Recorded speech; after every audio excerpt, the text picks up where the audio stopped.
नमस्कार, मी श्री चंद्रकांत पांडुरंग कारंडे सर, शास्त्रनगर मनपा लोपरा मराठी शाळेचा शाळा प्रमुख. माझ्यासोबत हे श्रीराम सर आहेत. माझ्याकडे पहिली दुसरीचा वर्ग आहे आणि यांच्याकडे तिसरी चौथीचा आहे. अतिशय चांगल्या प्रकारे मुलांची वैयक्तिक मेहनत घेतात. आपल्या शाळेचा चौथीत उत्तीर्ण होणारा विद्यार्थी पाचवीला ज्या शाळेत जाईल त्यामध्ये शास्त्रनगर शाळेचा विद्यार्थी एक चांगला विद्यार्थी या नावानं गणला असं ते प्रामाणिक प्रयत्न करतात. आज दिनांक 24 सप्टेंबर आहे. उद्याची तारीख टाकली मी, कारण उद्यापासूनच ही सगळी प्रक्रिया सुरू आहे. आजचा वार बुधवार आहे 24 तारखेचा आणि 25/9/2025 म्हणजे गुरुवारपासून आपल्या शाळेमध्ये तोंडी परीक्षा होणार आहे. त्याला आकारिक मूल्यमापन म्हणतात. मग आकारिक मूल्यमापनाची काय कल्पना ही पालकांना देण्यासाठी पालकांसाठी सूचना आहे.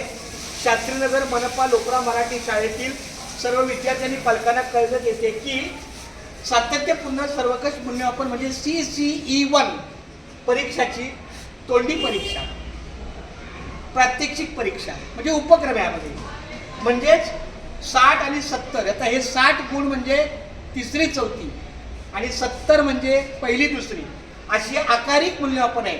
या आकारिक मूल्यमापनामध्ये एकूण 8 निकष येतात. त्याच्यामध्ये दैनंदिन निरीक्षण, प्रात्यक्षिक आहे,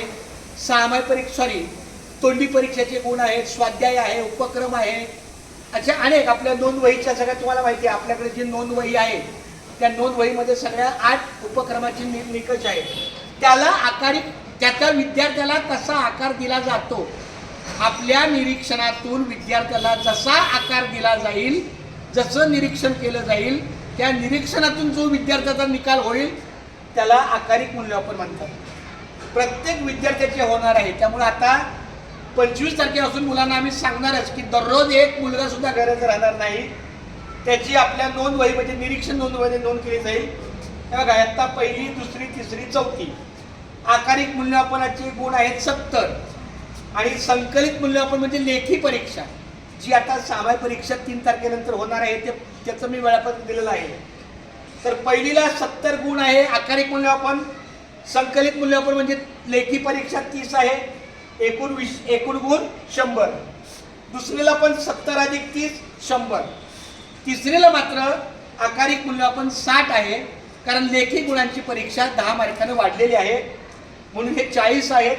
60 आणि 40 100 आणि चौथीला सुद्धा 4 विषय आहेत, 60 आणि 40 100. अशा प्रकारे आकारिक मूल्यमापन पहिली दुसरी 70 30 आणि तिसरी चौथी 60 40 अशा प्रकारे नोंदी झालेल्या आहेत. याची आम्ही मुलांना कल्पना दिलेली पण आहे आणि उद्या आम्ही पालक सभा पण घेणार आहे. त्या दृष्टीने त्यांना सांगणार आहे. कट करा.